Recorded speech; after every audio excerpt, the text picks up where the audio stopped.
Good afternoon guys. Dito po ako sa aming field office dito sa may loob, hindi sa labas. Ito po ang aming field office.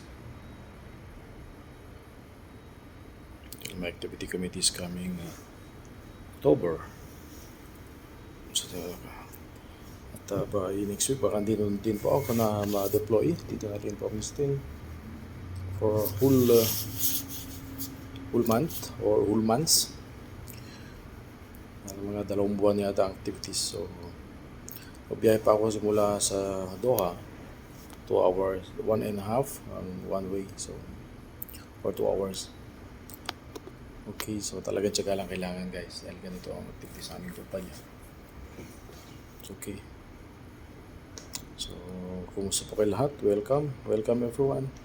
Kita niyo po aming field office. Okay.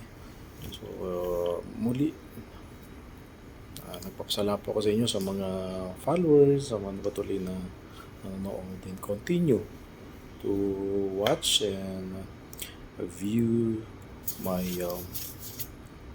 videos na aking pinapost po. So, salamat sa inyong lahat sa pagkitiwala.